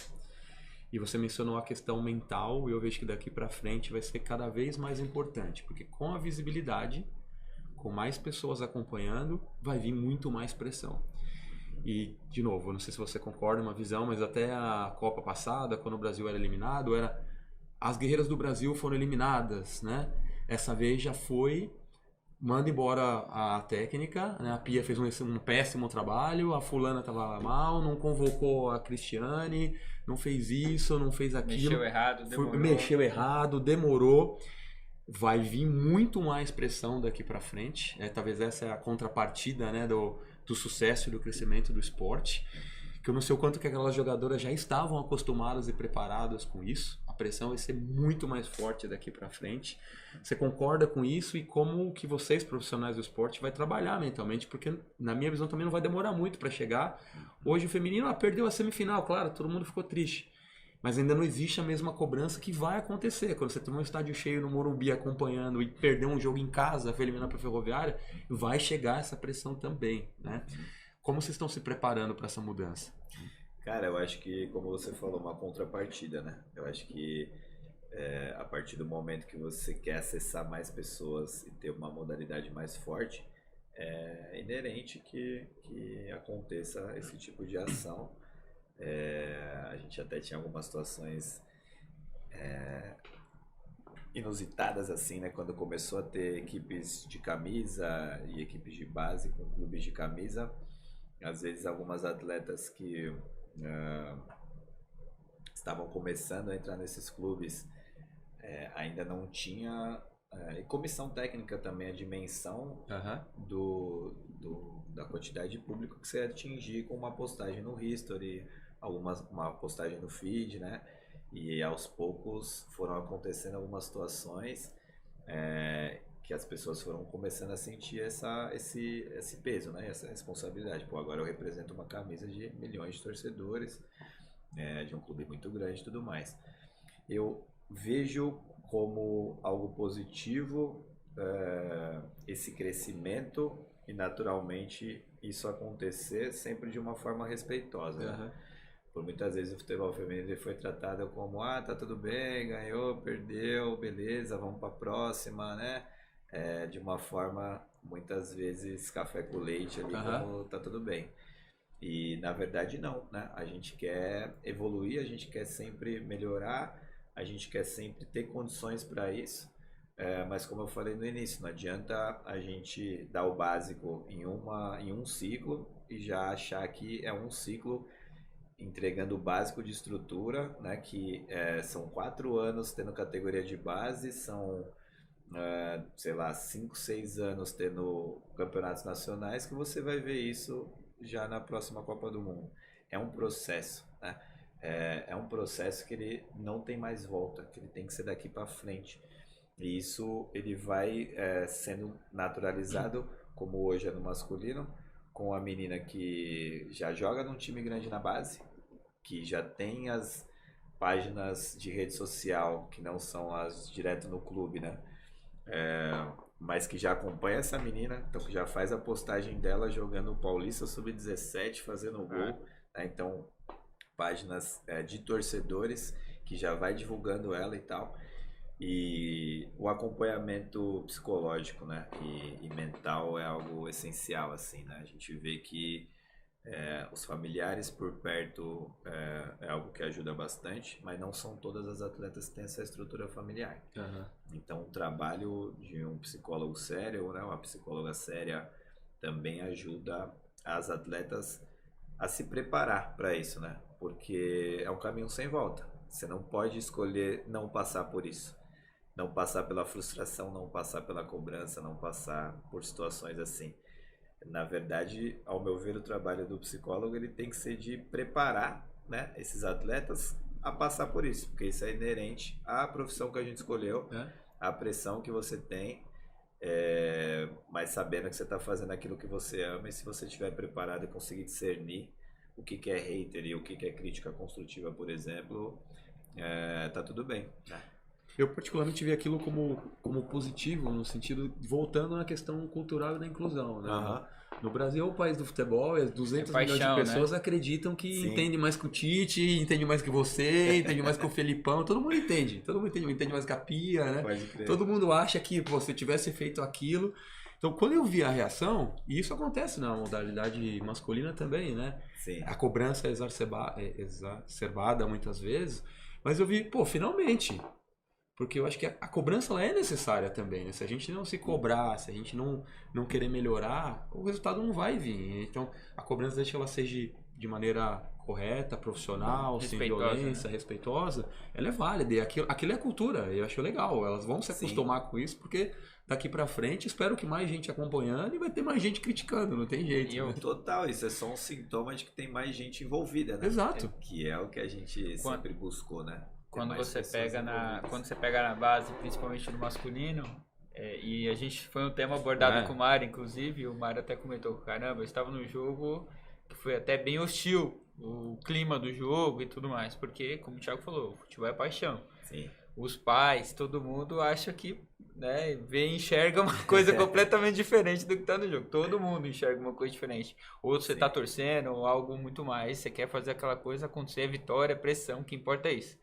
E muitas das vezes você vê no dia a dia ali os pais xingando os jogadores, ofendendo. De 13 e 14 anos. Você já vê, então, assim, o masculino com essa competitividade com 11 anos já tem briga na torcida, né? Eles já convivem com dessa forma. O Mário até comentou com 13 anos, São Paulo contra o Corinthians Jogaram bom, mas chegou o ônibus da Gaviões, fez bandeira, uma pressão, fecharam, fechou imagina, em com cima menino do de 13 ônibus. anos. Então, assim, A galera passa da linha. Né? e a gente pensa que no final do dia no feminino, em algum momento, com essa visibilidade, com essa projeção, com essa paixão que se torna, é as mesmas torcidas, é a mesma bandeira, é a mesma torcida que torce pro São Paulo masculino, vai torcer pro basquete, como a gente já viu, o ginásio lotano, é a mesma coisa que vai acontecer no feminino, é uma sequência. Então a paixão ela é igual, então ela vai se estender para esse nível de cobrança, com certeza. Né? Então eu acho que esse é um ponto que é importantíssimo que o Thiago está trazendo, porque é a própria virada de chave, que talvez o próprio ciclo que é o olímpico, que já vai ter no ano que vem na França, é o que ponto essa preparação já tem que ser começada, né? Sim. Daqui para frente, para que chegue lá no Campeonato Olímpico, que também a gente sabe que tem super relevância no futebol feminino, o quanto que elas já vão estar mais preparadas mentalmente para isso, né? Porque como você falou, não tem mais volta. Daqui para frente é aquilo que a gente comentou, se for de uma forma respeitosa, e o torcedor, né? A gente sempre fala fazendo o papel, né? Que é muito importante, apoiar pra caramba, né? Também participar, porque participando, o que acontece muitas vezes, né? O torcedor ele começa a cobrar do clube mais estrutura também para a modalidade. Claro. Então isso também é importante, né? Então às vezes você tá faltando alguma coisa ou não chegou bem em tal campeonato. Se tem mais torcida acompanhando, é mais cobrança que vai chegar em diretoria. Normalmente uma condição melhor para uma próxima temporada e isso acaba reverberando positivamente para quem trabalha na área, né? Ao mesmo tempo que o futebol feminino ele ainda também tem algo peculiar, como a gente conversou no início, de ainda ser um ambiente bem legal, que a família vai assistir com mais tranquilidade, né? Que as crianças conseguem acompanhar. Então, eu gostaria muito de ver esse crescimento, ver mais pessoas participando sem perder a acessibilidade.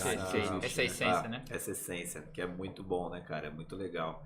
Você vê que é um programa muitas vezes ainda familiar, mas, obviamente, tendo mais visibilidade, vai ter mais cobrança, é uma roda que gira, né? Então, mentalmente é importante estar preparado para isso. E que vai vir de tudo, né? Não tem como filtrar. Não vai vir só coisas respeitosas, a gente sabe. Sim, saber discernir, né? Exato. No final das contas, tem muita gente ali que é simplesmente sem noção nenhuma, né? Às vezes é alguém que não tem nem coragem de mostrar a cara e tá lá destilando ódio e tudo mais, né?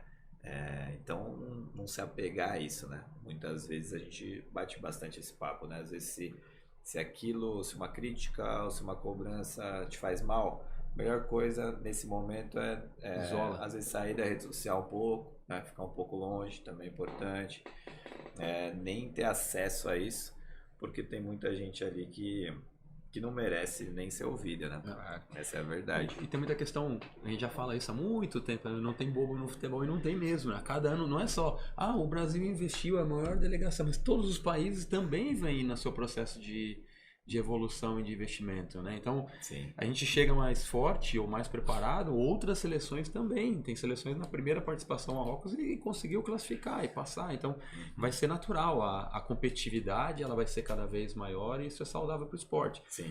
Vou dar um exemplo real da própria Alemanha, né? A Alemanha, no masculino, quando ganhou a Copa do Mundo de 2014, ela começou o processo de renovação dela em 2006 em casa e tomou de 4 da Argentina lá numas quartas de final, foi eliminada. Não destruíram tudo. Foram para 2010, pau de novo. E chegou aqui em 2014, já na terceira Copa do Mundo daquela geração, e aí destruiu o Brasil, destruiu todo mundo e foi ganhar a Copa. Então, acho que a sua mensagem é importante, né? Não pode destruir um trabalho completo, ele tem que dar continuidade, o investimento ele tem que aumentar para chegar cada vez mais forte, já preparado que na próxima Copa do Mundo alguém vai estar subindo e vai estar tentando passar a gente também. Sim, sem dúvida, ter essa noção de que enquanto a gente está melhorando, os outros também estão, né? Então a gente precisa diminuir esse gap, né? Só massificar mais ainda esses investimentos, né? Mas a gente tem um material humano muito bom, né, cara? É algo que não são todos os países que tem, né? E se a gente souber trabalhar bem, eu tenho certeza que da mesma forma que no masculino a gente é uma potência, né? Por mais que tenha altos e baixos, ainda é uma potência. Sim. O Brasil hoje ainda continua sendo o país com mais formação de atletas, país com mais negociação de atletas, isso falando do masculino, né? Aham. Mas tem alguns tropeços em Copa e tudo mais, mas a gente ainda continua sendo o país do futebol, o país que mais forma, o país que mais vende atletas novos, né? O país que mais faz transferências e que tem uma formação muito interessante no masculino, sim, e continua formando grandes jogadores, e que no feminino a gente já fazia isso quando não tinha estrutura, e agora que vai ter estrutura, então a tendência é fazer melhor ainda.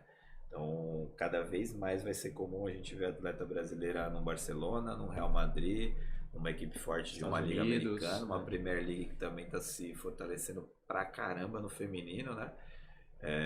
Hoje a gente tem a nossa zagueira que fez uma baita Copa do Mundo, que foi a Rafaele no Arsenal, né, jogando lá. Então, é o tempo e a continuidade desse investimento vai fazer. Aí cada dia isso mais temos melhorar. mais atletas femininos fora, né? Tem Sim. a Lauren na Espanha, né? Agora a Lauren foi para os Estados Unidos. Estados Unidos. Vai jogar no time da Debinha. Sabia, Que é uma baita liga também, né? Exato. Que é uma liga mais forte do que a do masculino, por Exato. exemplo, né? Muitas vezes Bem você mais vê os forte. caras que estão se aposentando e indo pra lá, né? No feminino é o contrário, é uma baita liga forte. Né? Exato. Então, cada vez mais a gente tá vendo mais atletas também indo pra lá no feminino, coisa que também não acontecia também. Sim. Atrás era a Marta tava lá, a Formiga bateu um pouco lá também na França, mas eram poucas meninas femininas que estavam lá e a gente vê hoje com uma quantidade muito maior de meninas saindo, né? Era mais esporádico, né? Era uma ou outra que ia, né?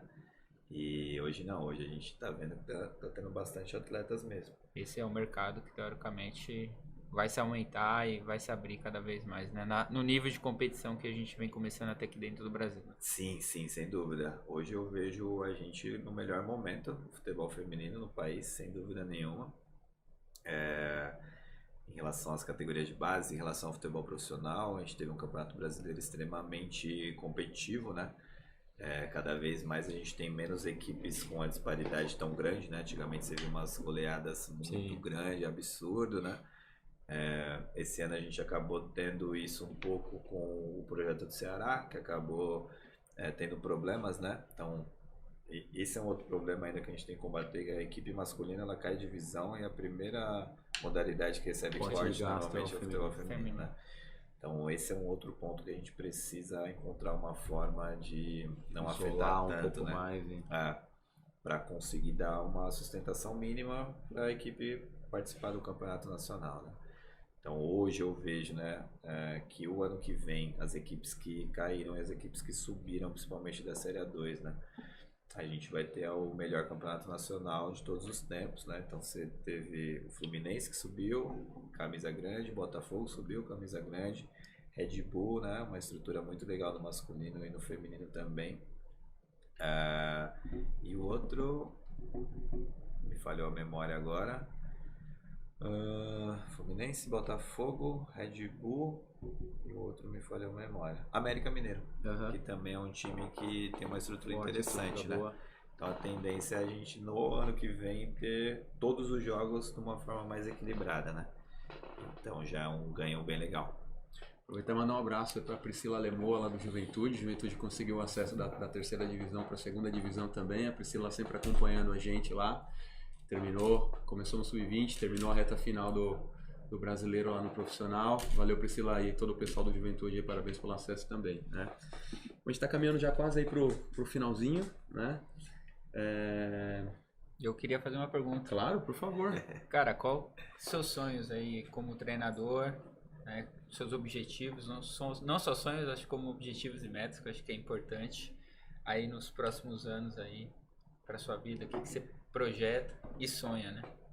Massa, cara, assim, eu sou muito pé no chão, eu vivo muito dia a dia e não tento planejar muitas coisas que às vezes eu não tenho controle, né? Então, obviamente, a gente, por ser brasileiro, tem uma paixão por uma seleção brasileira, por exemplo, né? Que é uma meta de muitos treinadores, né? Mas eu costumo focar naquilo que eu consigo controlar, que é o meu trabalho atual, né? Então, pensar no dia a dia, pensar em desenvolver meu trabalho dentro do São Paulo, fazer o São Paulo ser cada vez um time mais forte, conseguir evoluir fazendo os cursos, né? Fazendo reflexões também sobre cada temporada, né? Eu acho que o treinador que registra muito seus treinos, registra muito como é que foram situações de jogo, consegue aprender com isso, né? Então, olhar ali atrás o que passou para criar essa experiência. Então, eu foco naquilo que eu vejo que eu consigo controlar, que é o meu desenvolvimento, né? E aí a gente joga para o universo e sem dúvida nenhuma, estando fazendo bons trabalhos, você sempre vai ter oportunidade de estar em bons projetos, né? Eu acho que o treinador ele busca sempre chegar em um nível que ele consiga escolher bons projetos, né?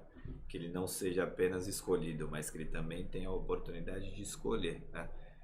E a gente trabalha para isso, para independente se for feminino, masculino, profissional, base. Hoje eu me vejo como um treinador que gosta de estar envolvido com bons projetos, sem ficar planejando muitas coisas que às vezes a gente não tem o controle, né? Então, estou muito feliz, principalmente, né, de ter recebido essa proposta, essa oportunidade no Profissional de São Paulo, e estou aproveitando cada dia para aprender e me desenvolver também, sabendo que a carreira de treinador é longa, né? A gente enfrenta às vezes os treinadores e algumas treinadoras também, que já tem uma história, uma trajetória, né? Você vê alguns treinadores que já passaram pela seleção brasileira, ou que já estão na modalidade há muito tempo, há 15, 20 anos, né? Você fala, pô, tem um chão a percorrer ainda também e aprender, né?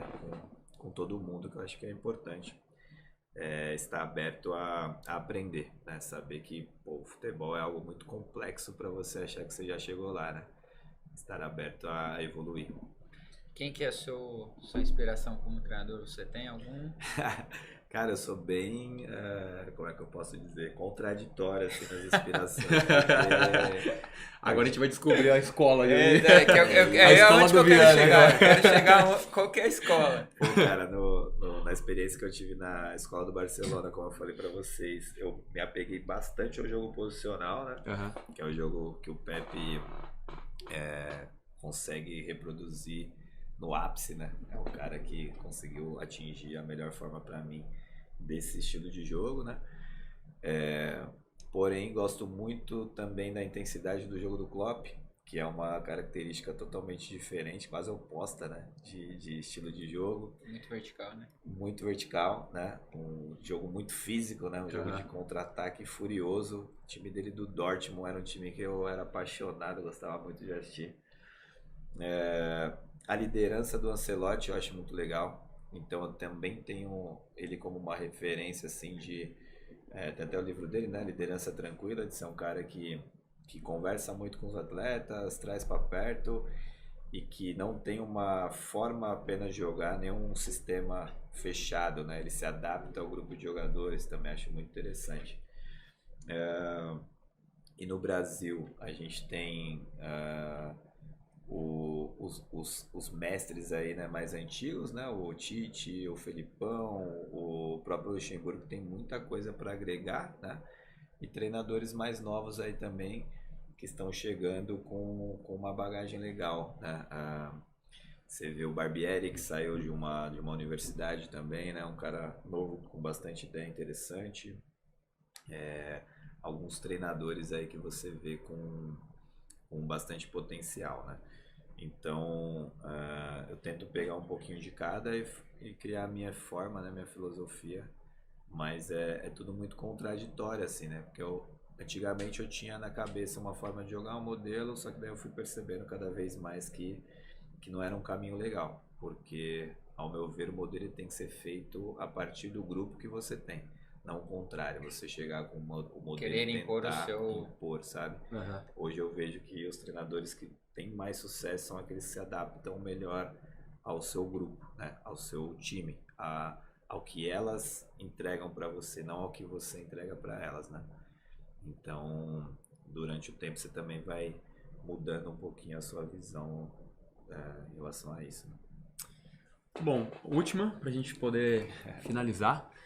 A gente tem tido aí um crescimento e a gente vai medindo como qualquer plataforma digital, né? A quantidade de pessoas, o alcance. E a gente teve no último mês quase mais de 60 mil pessoas aí que circularam entre YouTube e Instagram dentro da nossa plataforma. Então você tem a oportunidade agora de estar falando para milhares de pessoas. E a gente também mede, então é um público bem diverso. Do ponto de vista de gênero, de ponto de vista de idade, a gente compartilhou ele que vai desde ali de 16 anos até mais ou menos 44, 45, é onde gira ali o... Então, você está falando agora para jovens, familiares, treinadores. Mensagem final, que mensagem você deixa aí para todo o pessoal que está te assistindo? Cara, aqueles que já gostam da modalidade, né? Continuar fortalecendo. Aqueles que não gostam ou que não teve a oportunidade, dar uma chance, né? A modalidade, como a gente conversou, né? Pô, assistiu, não gostou, não tem problema nenhum, vida que segue, tá tudo bem. E a gente entender cada vez mais que a gente vive num novo mundo, né? E a importância de dar esse espaço, principalmente falando sobre futebol, para essas meninas poderem se desenvolver, poderem fazer o que gostam, né? Que a gente nunca mais volte ao passado tenebroso que a gente teve, de proibição, ou de limitação, ou de falta de espaço e de oportunidade para elas, né? Eu acho que quando a gente consegue abarcar e oportunizar para mais pessoas, tanto em relação ao esporte como em relação a acesso educacional, a empregos, enfim, a tudo, a gente acaba tendo naturalmente um mundo melhor, né? E o esporte ele faz parte disso. O futebol no Brasil, a força que ele tem de transformação como ferramenta, né? Precisa ser também utilizada no gênero feminino. Então, dê essa chance, desse espaço, participe também dessa evolução. Muito bom, super. Precisa pedir para você assinar a bola. Opa! Rafinha Bastos. Nosso Fred Mercury. Ainda não. Caneta, por favor. A gente precisa da sua caneta para o nosso super convidado aqui assinar a nossa Zambola. Essa é a famosa Zambola. Essa é a Zambola. Essa Zambola, graças a Renata Paulino, que nos ajudou a escolher o nome da bola. Aí uma votação dura. Ganhou uma Zambola. Então todos os convidados aí que passam por aqui assinam a bola. Um dia a gente vai dar o destino para essa bola, a gente ainda não sabe. Talvez vai ser a bola da Copa do Mundo Feminina de 2027. Isso. Aqui no Brasil. Aqui no Brasil, a Zambola na Copa do Mundo. Muito bom. Aí, deixar a mensagem. É isso aí, isso é importante, cara. A gente vai guardar Legal, isso daqui porque talvez estamos também... Vou mostrar lá pra câmera, ó. O treinador da seleção brasileira de 2027 ou 2032. Guardaremos esse vídeo com muito cuidado. Aí, vai voltar aqui, hein, cara. Vai continuar essa carreira brilhante aí no São Paulo, desenvolvendo, e vai continuar voltando aqui. Com certeza. Agradecer imensamente, Viana, pela participação.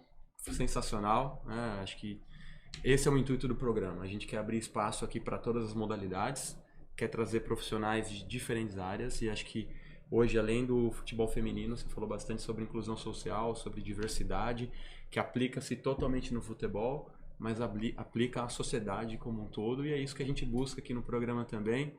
Então, pessoal, quem não quiser ajudar, não atrapalhando, já ajuda muito. Desaparece das redes sociais, não cria barulho, deixa a galera que gosta curtir o negócio, vai embora, vai curtir cricket, badminton, vai fazer o que quiser da vida, né?